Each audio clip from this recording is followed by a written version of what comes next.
Bonsoir à toutes et à tous. Merci d'être venus aussi nombreux ce soir pour fêter la parution des Jeux du ciel et de l'eau de Yanis Ritsos, le dernier recueil que nous avons publié donc de ce poète aux éditions Bruno Doucet, traduit pour la première fois par Faber Fabrice. Voilà, donc c'est ce recueil-ci dont on va parler ce soir. Merci également à la librairie EXC qui nous accueille et qui nous fait le plaisir de nous recevoir pour fêter ça.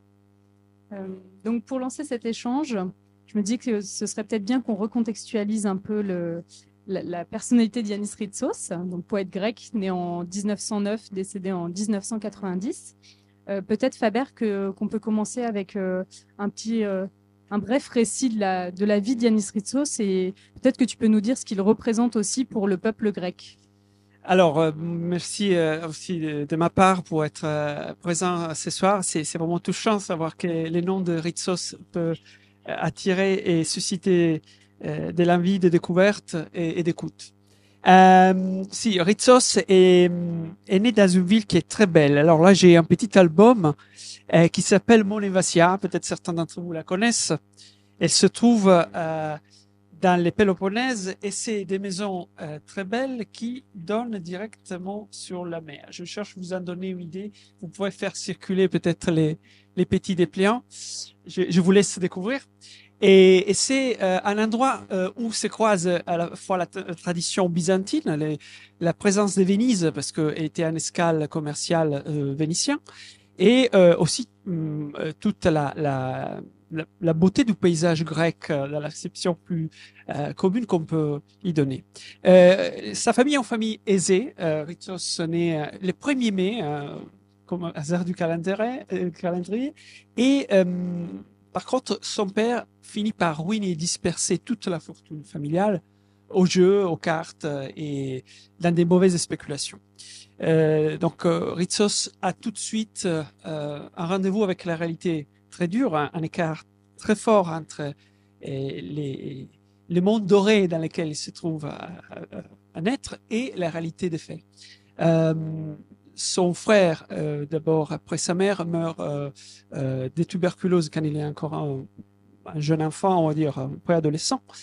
Et il doit affronter, donc faire face à une vie complexe, plein de défis et de souffrances. Donc la maladie, la ruine, la présence aussi menaçante de la mort, parce que Ritsos sera lui-même touché de tuberculose.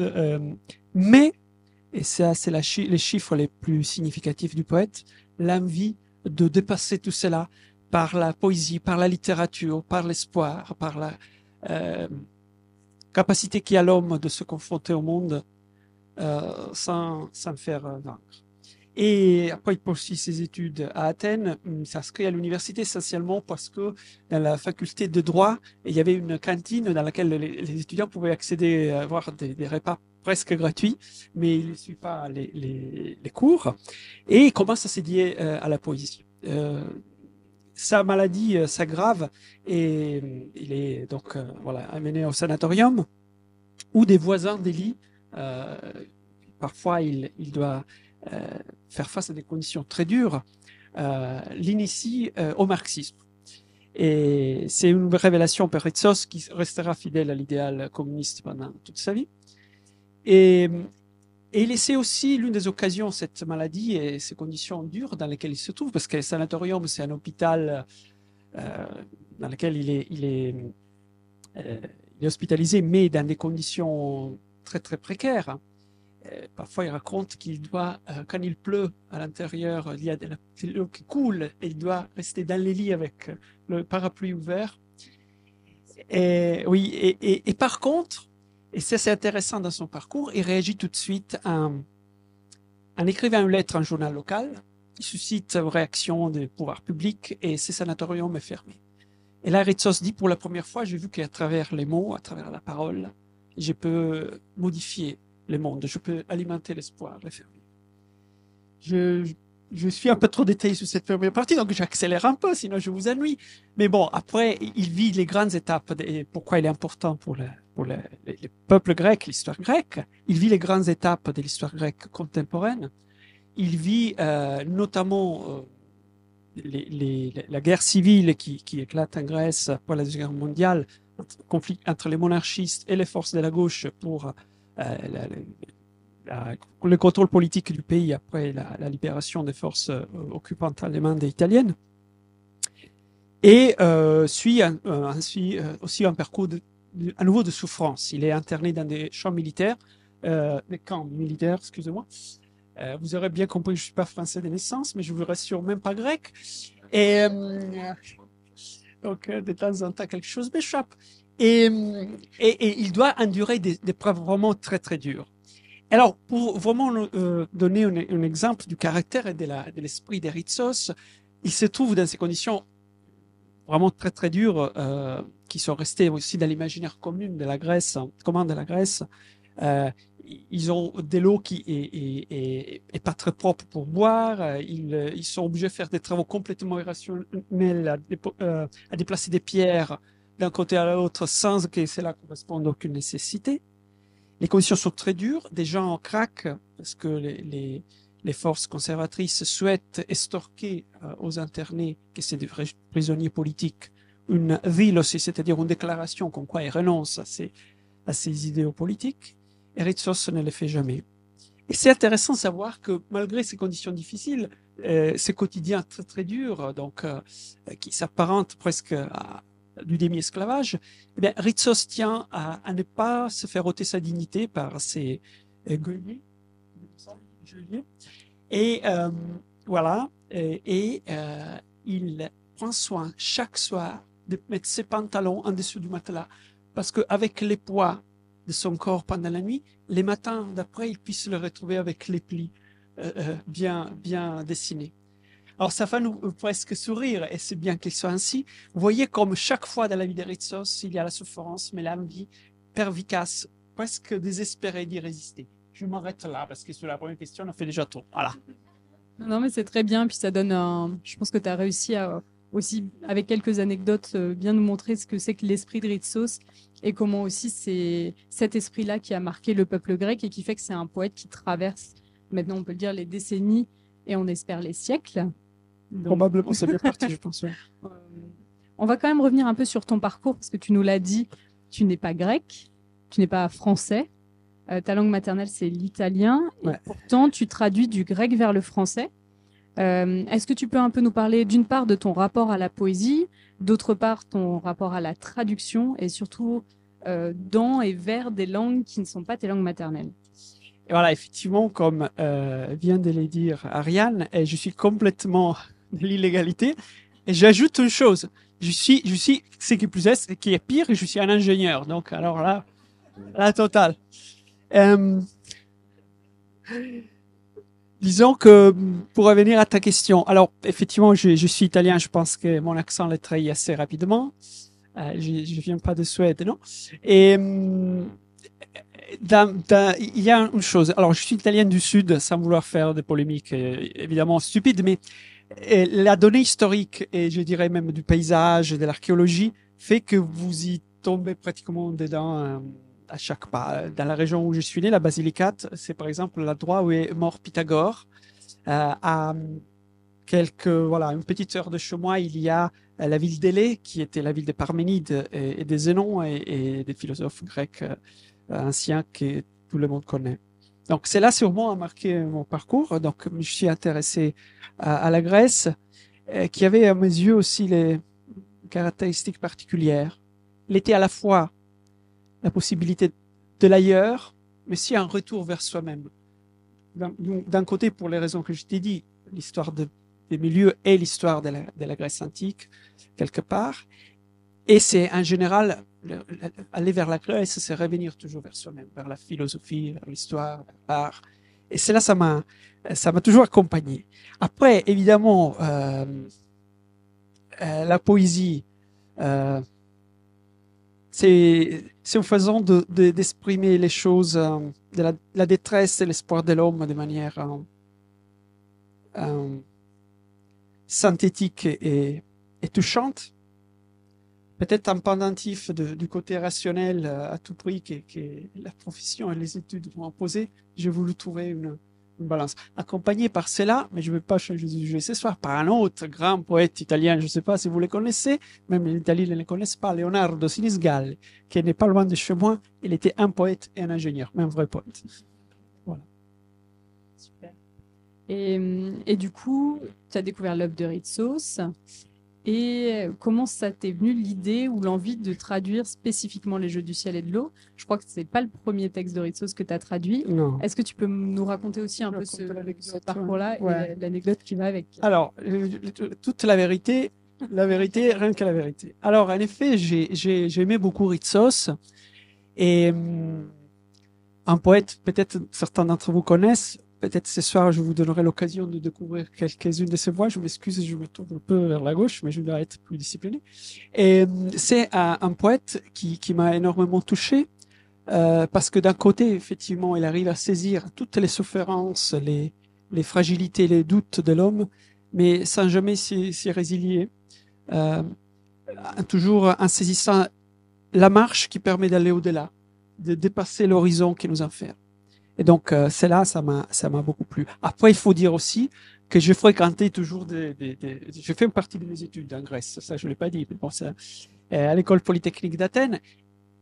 Et j'ai fréquenté des gens et des étudiants de gauche pour lesquels il y a Ritsos, évidemment un mythe. Donc ça m'a renforcé dans l'imprégnation de sa poésie et de ses idéaux, de ses espoirs.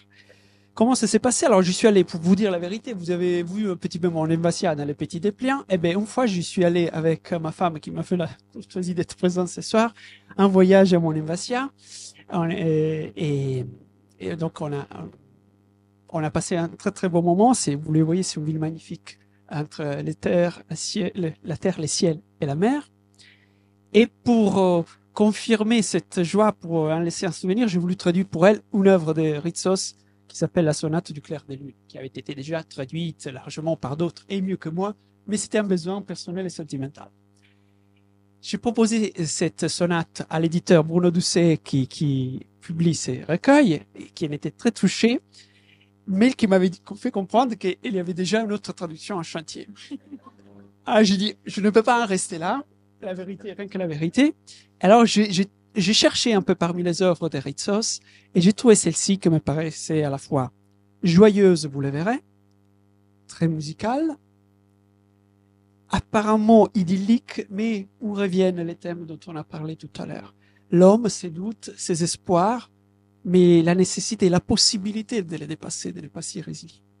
Et est-ce que tu peux nous situer brièvement cette œuvre dans l'œuvre plus globale de Ritsos? À quel moment elle arrive? Quand est-ce qu'il l'écrit et pourquoi? Alors, Ritsos a écrit dans un style très très varié. Ritsos était un polygraphe incroyable. Il écrivait continuellement, 5, 6, 7, 10 heures par jour. Il écrivait tous les jours. Petite anecdote, une fois, il y avait un rendez-vous pour une interview à la télévision grecque. Et les intervieweurs se présentent avec 15 minutes de retard. Chose qui est déjà en France, mais alors en Grèce, en Italie, ça passe vraiment en cavalerie. Et Ritsos les renvoie à l'enregistrement, dit vous m'avez ôté une demi-heure de mes réflexions parce que j'attendais de faire l'interview, et donc vous m'avez ôté 30 minutes d'écriture. Ça, personne ne me le rendra jamais. Ils ont fini d'enregistrer l'interview 5 ans après. Donc, c'était quelqu'un qui tenait vraiment à 7 ans d'écriture, pour ainsi dire. Et cela apportait une énorme diversité de styles. Alors, Ritsos a une carrière poétique qui est très très longue, qui commence officiellement, bon, il écrit des choses sur des journaux pour la jeunesse, donc bon, les premières tentatives, mais le premier recueil est des 34 tracteurs, et va jusqu'à sa mort, 90. Il y a encore des œuvres de Ritsos qui sont inédites. En effet, la vitesse à laquelle il écrivait était telle qu'aucun éditeur n'arrivait à avaler et à publier la totalité de son œuvre. Donc, pour vous dire la richesse. Et donc, il écrit dans plein de styles différents. Il a emprunté les codes du surréalisme, a écrit des poèmes qui sont, comment dire, sous le style presque du constructivisme russe, et il a écrit de la prose, il écrit des poèmes prose, bon, tous les styles, tous les genres, d'une manière très très variée. Dans les années 60, ces recueils datent de 1960. Il a été composé en 1960 et publié en 64. Ritsos est en train de vivre une période de sourcils dans sa vie. Je vous avais parlé de la guerre civile. Il vit cette expérience terrible des camps de rééducation, entre guillemets. Et après cette phase-là, recouvre une liberté relative, dire, du milieu des années 50 jusqu'au coup d'État des colonels, peut-être certains d'entre vous s'en souviennent, 21 avril 1967. Et Ritsos, dans cette période, qui est pour lui une énorme occasion de création, compose ses œuvres les plus célèbres. La sonate du clair des lunes dont je parlais, et toute une série d'autres poèmes en prose, on pourrait les qualifier, qui sont presque des monologues théâtraux. Il y a des personnages souvent âgés qui s'adressent à un interlocuteur muet, plus jeune, et ces œuvres très lyriques, mais aussi presque inquiétantes, sombres. Il y a les temps qui passent, il y a la perte, il y a les sentiments parfois d'avoir raté sa vie. Ritsos donne la parole à une vieille dame, à Hélène de Troie, le personnage mythologique qu'il fait revivre sous les apparences d'une femme très âgée. Et dans tous ces poèmes qu'il intitule, d'ailleurs dans la récolte Quatrième Dimension, j'ai mis les couvertures des différentes traductions de Ritsos affichées sous les étagères. Quatrième Dimension, c'est évidemment les temps. Et l'atmosphère est, je vous répète, sombre, triste, solennelle. Les jeux du ciel et de l'eau, composés dans ces mêmes années, prennent un registre toujours tout autre. Ritsos se trouve de l'île de Samos, à l'île de Pythagore, pour revenir à ce qu'on disait tout à l'heure, où sa femme possède une maison et qui lui sert de lieu de refuge, était pour lui son lieu de répit et de création. Et dans l'été de 1960, donc dans la pause entre ces deux dictatures, pour ainsi dire, et en parallèle de ces œuvres plus engagées, plus monumentales, parfois plus fortes, plus même tristes, on pourrait dire, il y a cette œuvre qui est, vous le verrez avec quelques lectures, peut-être, c'est plus que je parle moins en faisant parler les poètes, ils sont très solaires, très joyeuses, très rythmées, célèbrent la joie de la vie et la beauté du monde. Ritsos est très attaché à cela. Malgré tout ce qui lui est arrivé, Ritsos lui dit, si notre regard est suffisamment fort, profond, si nous sommes capables de nous étonner, le monde reste beau, reste magnifique, et l'homme est à toute sa place. C'est peut-être le bon moment pour lire un Vamos. poème. Alors, il y a quelque chose qui... Commençons par celle-ci. Oui, la beauté, un tourment qui nie son existence, des pins, des oiseaux, des citronniers. Les cigales ont ouvert les balles dans les midis torrides. Autour se tiennent les enfants. Taper des mains, c'est leur jeu. Un papillon translucide aux couleurs orange et noire, sur les sourcils du monde d'avant, se pose et donne de l'ombre, jouant, en faisant signe au loin, un mouchoir d'amertume.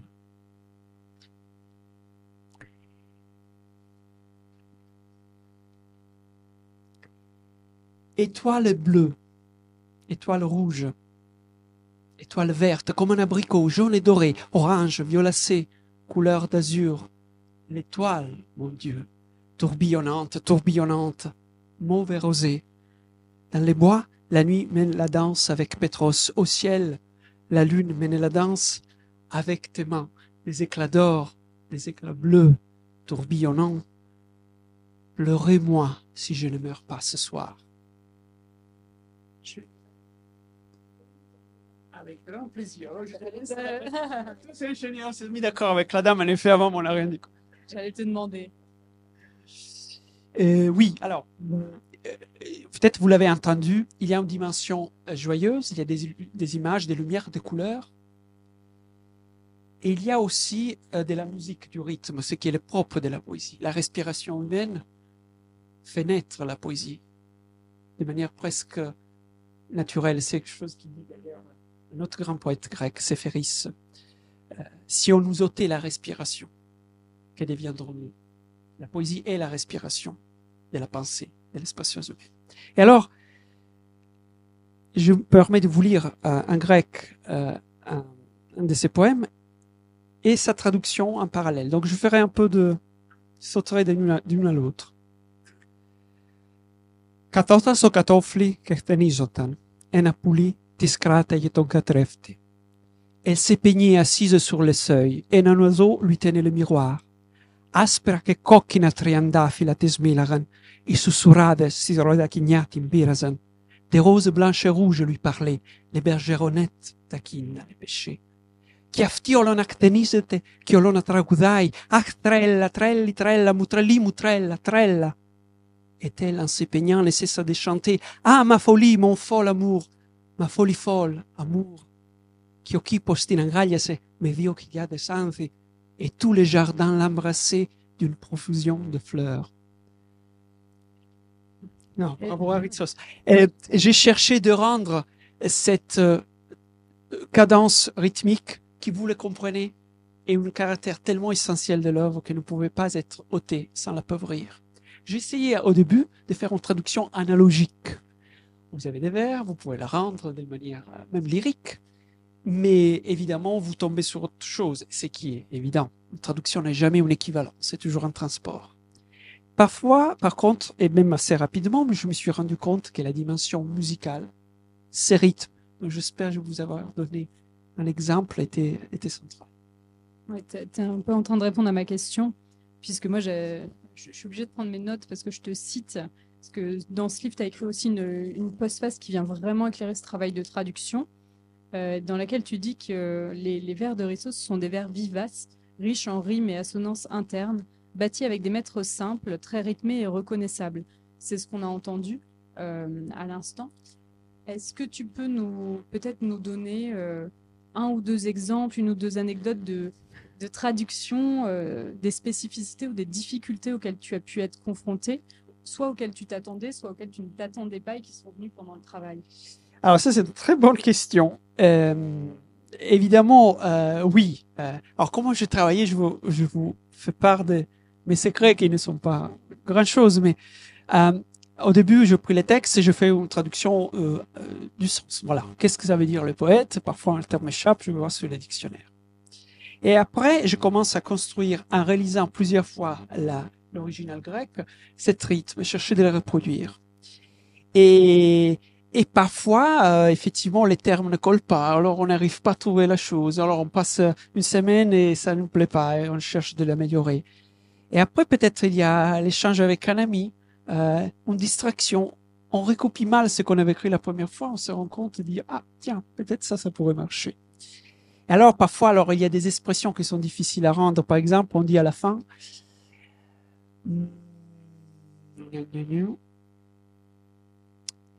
να κι Παναγιά στη δημοσιά πλάι στα κάρα, στα κουδούνια, στα σταμπνιά και στα κλαδωτά μαντήλια. Traduction. Voici la Vierge sous la place, proche des charrettes, des cloches et des cruches, près des mouchoirs brodés. Alors, cladota mandilia, ta cladia sont les branches. Donc, cladota mandilia, ça veut dire des mouchoirs à motif de branches. On va traduire ça en français avec un seul mot, en respectant les rythmiques. Alors là, j'ai trahi Ritsos, j'espère qu'il ne voudra pas. J'ai pris quelques libertés de ce type. Donc, les mouchoirs deviennent des mouchoirs brodés au motif que vous souhaiterez, en particulier, par exemple, ceux des branches d'arbres. Peut-être un autre exemple de traduction métrique? Allez, voyons pas. Oui, ça c'est pas mal. Sachant que c'est une contrainte que tu t'es imposée toi, oui. Je pense que c'est bien de le dire. Tout à fait, c'est que important. Personne, la maison d'édition n'a jamais, quand tu nous as proposé la traduction, c'est toi qui es venu nous dire, je fais une traduction métrique, ce qui est quand même un exercice de traduction assez fou. Et qu'on n'aurait eu aucun problème avec le fait que tu fasses une traduction. Tout à fait. Libre. Mais vous êtes d'accord que si vous l'avez traduit sans les rythmes, ça aurait tout perdu. Alors, vous êtes les juges. Je vous lis les Grecs et les Français. Mavri que galasia nichta, megrames portocaglies, anthis sancri families, mavri que galasia nichta. Nuit aux tentes bleues et noires, aux rayures orangées, les pommiers fleuris en secret. Nuit aux tentes bleues et noires. Chromata rythmique kikli, smaragdia, triandafilia, tria pende, fta kenya. Chromata rythmique kikli. Des couleurs, de nombres, de cercles, émeraudes, au temps rosé, 3, 5, 7 et enfin 9. Des couleurs, de nombres, de cercles. Qui apopano to Ferrari, to chrysomi denico, sto dicomu mertico, mestaloni to alonari. Et par-dessous tout la lune, tel un grand zéro doré, dans les champs dont j'ai hérité sur l'ère de battage de juillet. Vous voyez que si j'avais pas reproduit les rythmes, j'aurais beaucoup trahi les poètes. Donc, c'est un style de traduction, la traduction métrique qui est totalement démodé. Ça se fait plus. C'était des choses qui étaient tentées dans les années fin du 19e et qui sont passées de mode. J'ai l'impression parfois d'avoir fait comme les gens qui font, vous voyez, la tour Eiffel avec des allumettes. Donc, peut-être c'est un travail artisanal, pas très noble d'un point de vue littéraire, mais cette idée de donner les rythmes, de le vous restituer, je pense que vous l'entendez, ces rythmes, me paraissait tellement importante. Me paraissait que les poètes auraient été privés d'une de ces voix, sans ces rythmes, sans ces sonorités, sans cette... Donc ça valait la peine, c'est à vous de les dire, de faire cet effort. C'est vous qui direz quand vous aurez... Après la postfaction et la postface. Donc parler, Ariane, elle est très ennuyée, vous pouvez la sauter, de toute façon elle est à la fin. Donc surtout pas la sauter, au contraire, elle éclaire vraiment la démarche. Moi, j'avais une dernière question avant qu'on t'entende peut-être lire quelques autres poèmes.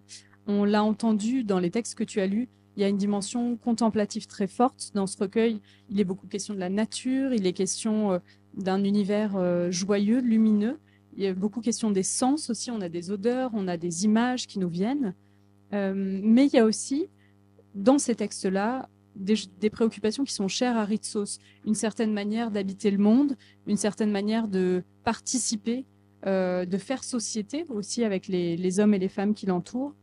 Est-ce que pour toi, même dans ce recueil qu'on pourrait penser de prime abord très contemplatif, est-ce qu'il y a une dimension engagée dans ce recueil? Absolument, et c'est certainement le cas. En effet, Ritsos se pose un programme culturel et littéraire qui est celui de faire à la fois de la poésie qui récolte les sédiments historiques de la tradition grecque, qui est immense. Il y a la mythologie, il y a Homère, il y a les grands tragiques, Échille, etc. Il y a l'histoire de la Grèce, qui est histoire surtout de souffrance au Moyen-Âge, l'histoire, évidemment, la tradition noble byzantine, mais aussi les 400 ans de turcocratie, du servage, on peut dire, turc. Et donc, la souffrance d'un peuple avec sa tradition populaire qui cherche par là de résister et conserver sa tradition. Il y a la Grèce révolutionnaire de 1821 qui arrive par un mouvement populaire, ce qui est assez rare en Europe, vraiment populaire, à gagner son indépendance politique. Et Ritsos veut faire les résumés de tout cela en y mettant son engagement politique et en utilisant une langue qui puisse être vraiment comprise par tous, par même les paysans. Alors il y a une chose qui est extraordinaire en Grèce, c'est que les poètes vivent sous les lèvres des gens de la rue, parce que beaucoup de poèmes, y compris ceux de Ritsos, ont été mis en musique. Et donc vous avez comme s'il y avait des gens qui se promenaient dans la rue en chantant du Aragon et ils ne savent même pas que c'est l'Aragon. Je trouve ça extraordinaire. Et il y arrive à mettre les termes qui lui sont chers. Donc, faire les résumés, être populaire, une langue simple que compréhensible, donner de la noblesse à la langue populaire par des thèmes universels et grandioses, faire les résumés de toute la culture grecque et être indémodable et frais. Ça, eh bien, que des grands comme Ritsos peuvent y réussir. Pour vous donner un exemple de comment les thèmes de l'engagement sont toujours là, je le tourne.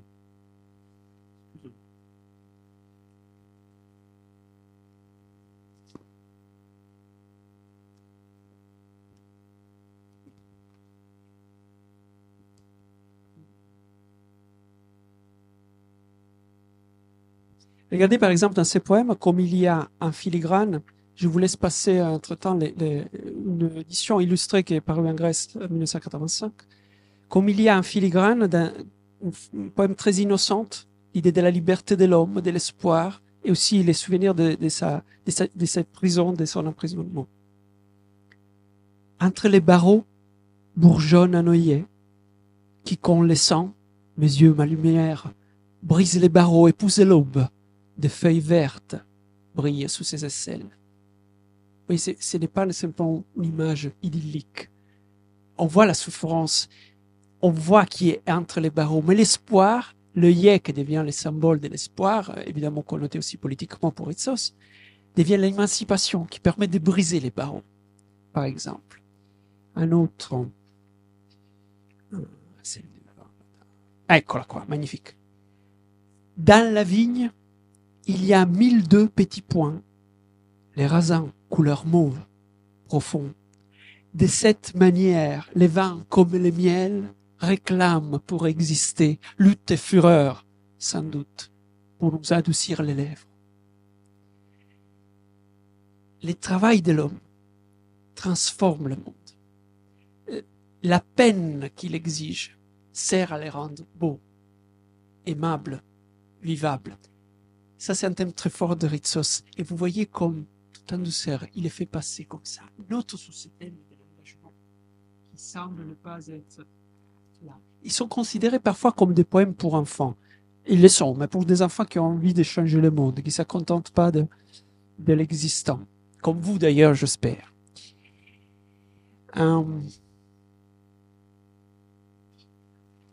Aspetta. Qu'est-ce que je voulais dire? Moi, je voulais m'oublier. Ah. Qu'en ferais-je? Excuse-moi. Qu'en ferais-je de florins d'or, des perles? Qu'en ferais-je? J'en fais pour les oiseaux une bague de fiançailles. Aujourd'hui, nous chantons ensemble. La richesse, la beauté du monde, la naissance, que c'est poétiquement, je peux la disperser en les faisant cadeau aux oiseaux. Quelque chose qui est totalement provisoire, fragile, évanescent. Et je trouve cela très, très intéressant. Ça fait écho à un souvenir de Ritsos que évoque son emprisonnement dans ces camps de rééducation horribles. Et il dit, on survivait avec peu. Parfois, un signe d'amitié, mais camarades d'emprisonnement m'offrait une cigarette, une pomme, une fleur.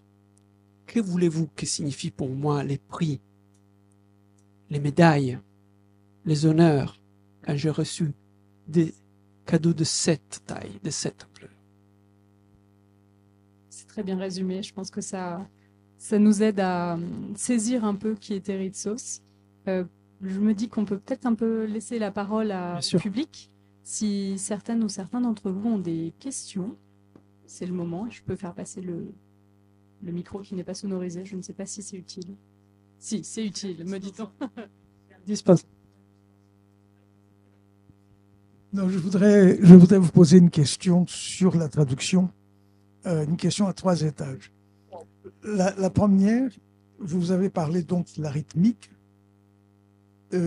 Est-ce que vous avez respecté intégralement la rythmique du grec ou est-ce que vous vous êtes permis de trouver une rythmique équivalente en français, qui n'est pas forcément la même? C'est-à-dire, c'est comme si dans une langue on a des alexandrins et dans l'autre on a des décasyllabes ou vice-versa. La deuxième, est-ce que ce souci du rythme est allé jusqu'à trahir le sens?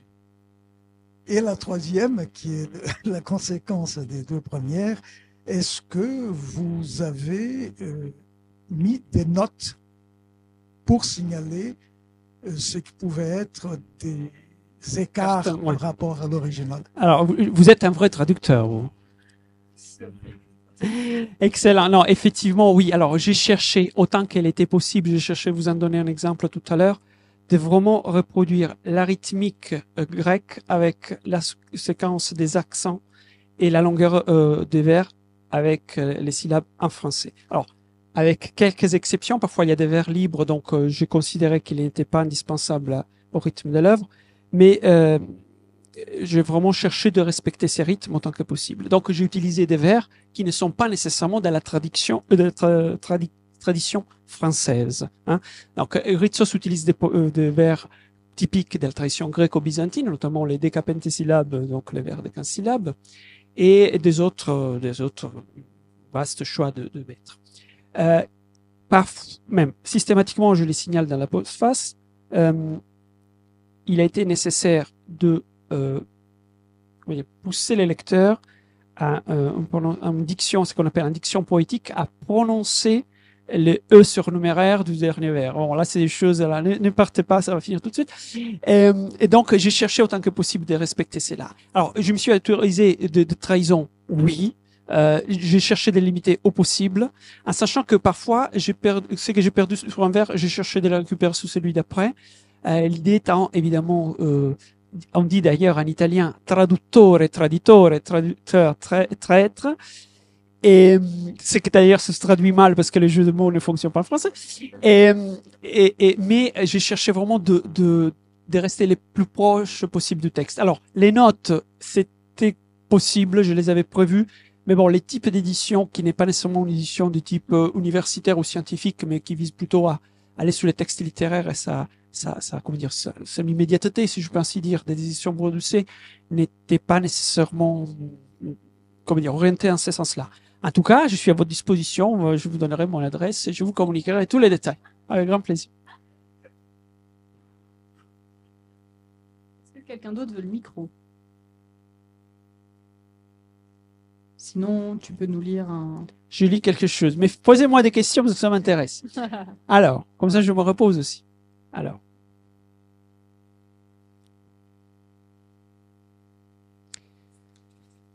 La dimension de l'enfance est aussi très présente en Ritsos. Et par évidemment ses souvenirs d'enfance. Cette enfance que je vous l'ai dit a duré très très peu de temps et c'est tout de suite confronté à la rigueur et la dureté de la vie. Mais l'image de l'enfance est très présente dans ces poèmes. D'ailleurs, ils sont dédicacés à la fille du poète Eri Ritsu qui est née en 1955, si je me souviens bien, et un fils des amis de famille. Oui, 1955. Je fais un double grec-français. Βρε παιδιά μου, αφήστε με, μην τραβάτε το σακάκι μου και τα χέρια μου. Δεν γυρνάω εγώ στο σπίτι. Μια νεράιδα στα καλάμια, μια λάμια, κόβει το φεγγάρι πάνω στα σπρογόνα της, να διπνήσουμε.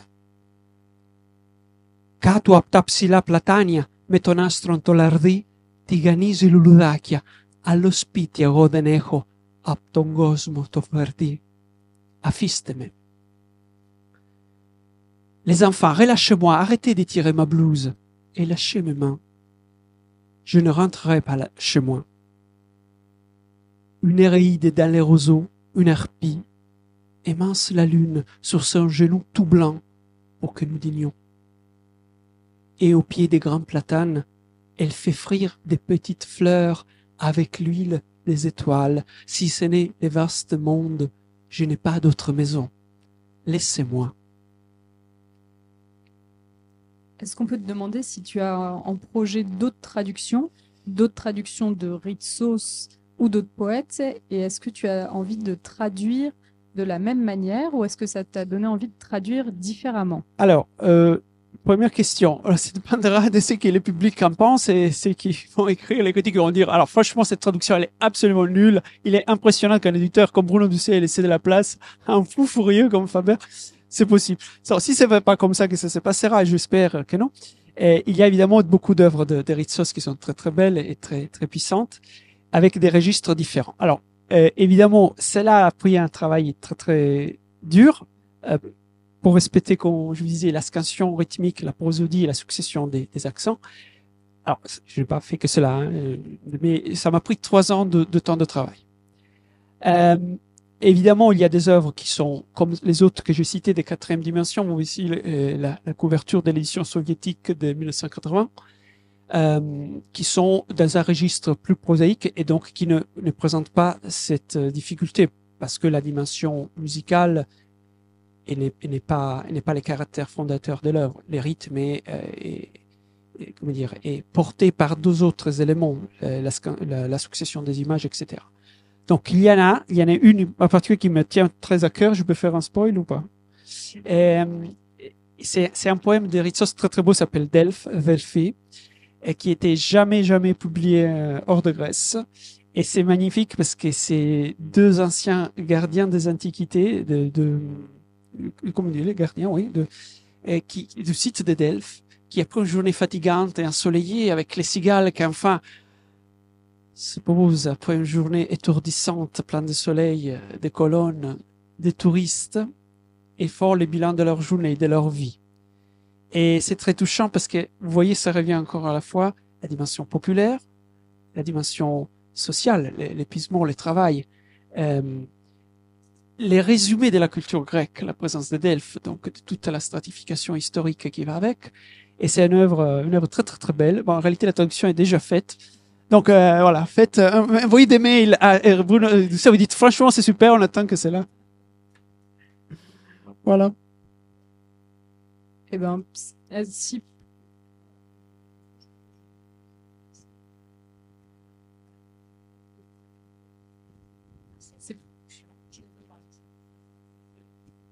Je la répéterai. Allez-y.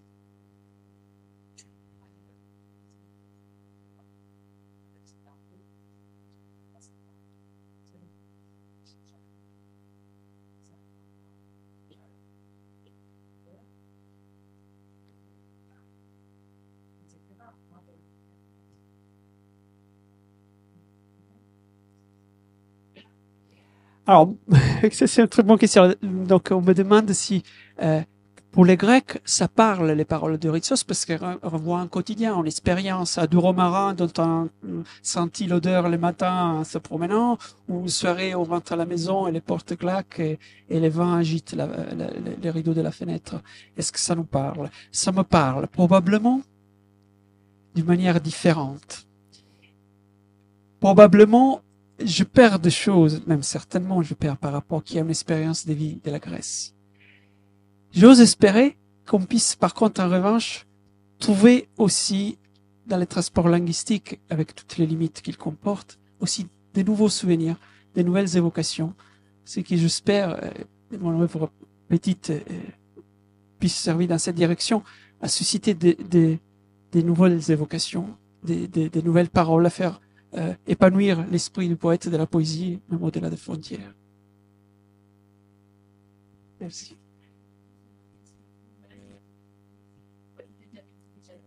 Oui, donc des rapports techniques d'entreprise.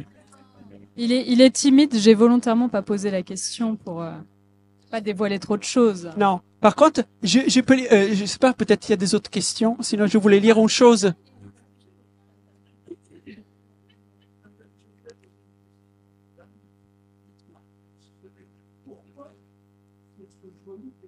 C'est pas moi. Non, c'est moi qui l'a faite, ça me semblait. On en revient à la modestie. Voilà. Non, mais c'était pas important. On parle des Ritsos, quoi. Et alors, si j'ai le temps pour lire deux choses encore, est-ce que j'ai le temps et votre patience pour lire deux choses encore? Et après, on passe à table et on parle. Non, parce que quand même, voilà, la nourriture de l'esprit est celle de l'âme et celle du corps. Alors, il y a un poème, vous verrez, donc il y a les images du jardin, je vous laisserai découvrir les poèmes. Il y a un poème qui n'est pas dans ce recueil, mais qui fait écho de très près à ces recueils-là. Et c'est fait partie des poèmes qui Ritsos a écrit quand il était à Sourcy, en résidence assignée, on dit ça en français, sur l'île de Samos. Donc, c'est les mêmes, c'est un poème qui est écrit par Ritsos hier soir, le 3 juin 1969. Il se retrouve à nouveau dans ces jardins. Les colonels font leur proclame stupide et rhétorique à la radio. Ritsos l'éteint évidemment et nous raconte cela de son jardin, à nouveau les protagonistes de ses livres. La traduction là est beaucoup meilleure que la mienne et celle de Gérard Pierrat. Le titre est Renaissance. Depuis des années, personne n'a pris soin du jardin. Mais voici que cette année, en mai, en juin, il s'est mis à refleurir lui-même. Il s'est embrasé jusqu'aux grilles, des milliers de roses, d'œillets, des milliers de géraniums, des pois de senteur, violet, orange, vert, rouge et jaune. Des couleurs, des ailes. Tant et si bien que la femme vint à nouveau avec son vieil arrosoir, belle à nouveau, sereine, avec une confiance indéfinissable. Et le jardin la dissimula jusqu'aux épaules, l'enlaça, la conquit entièrement, la souleva dans ses bras. Nous vîmes alors, en plein midi, les jardins et la femme à l'arrosoir monter aux cieux. Et comme nous levions la tête, quelques gouttes de cet arrosoir tombèrent doucement sur nos joues, notre menton, nos lèvres.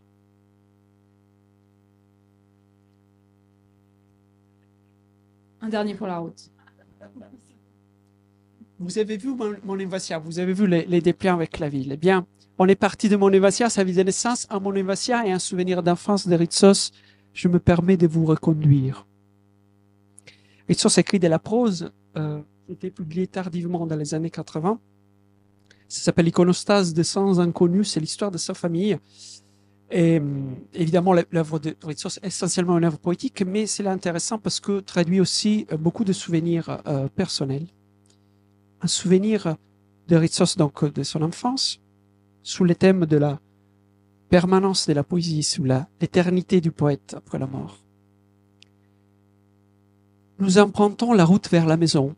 Sur nos têtes, les étoiles et une petite lune. Les choses ne sont donc pas si noires. Je serre la main de ma mère, qu'elle ne m'échappe. J'entends nos pas sur les galets. Nous marchons. Il y a des sons, il y a la lune. Je vois la mer et je l'entends, je vois ses éclats. Mais un nœud me serre la gorge. Je me force de l'avaler. Mère, pourquoi il ne tue pas la mort? Ce sera toi qui arriveras, mon fils? Oui, mère, je vais l'anéantir.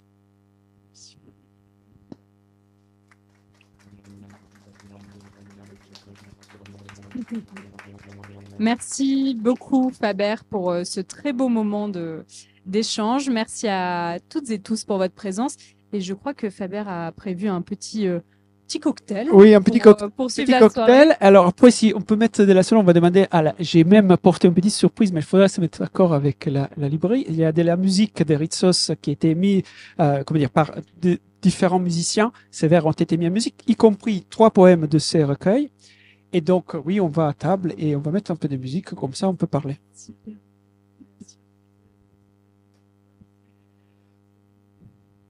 Oui. Alors, évidemment, non, vous êtes bien aimable, madame, mais ne rigolons pas. Non, bien évidemment, il y a eu des traducteurs et des critiques qui se sont occupés des Ritsos bien mieux et infiniment mieux que moi. Je vais citer évidemment Dominique Ramon, je vais citer Pascal Neveu, je vais citer Gérard Pierrat, un énorme traducteur de Ritsos. J'ai mis vous avez vu les couvertures des différentes traductions de Ritsos en différentes langues. C'était les premiers qui a valu après l'article d'Aragon sur les lettres françaises pour saluer Ritsos. C'était cette traduction qu'il avait lue. Il y a aussi Pascal Neveu qui a fait un excellent travail aux éditions Epsilon, on peut le dire, hein. Et Anne Persona aussi qui m'a précédé chez Bruno Doucet. Donc évidemment, c'est des immenses traducteurs auxquels je ne peux que faire les lacets des chaussures, comme on dit en Italie. Et bien sûr, je n'ambitionne qu'à une chose, très, très modestement m'inscrire, mais dans un petit coin, dans ces grands paysages de traducteurs, de vrais traducteurs. Moi, j'en suis pas un. Moi, je compte sur vous pour aller féliciter Faber pendant ce cocktail et lui poser toutes vos questions embarrassantes qui le mettront mal à l'aise. Voilà. Exactement. Je vais aller chercher le libraire pour qu'on puisse continuer. Oui, et surtout, les livres sont disponibles à la vente et Faber est disponible pour des signatures. Absolument. Et pour parler surtout. Si tu veux, demande-lui s'il peut mettre il y a de la musique.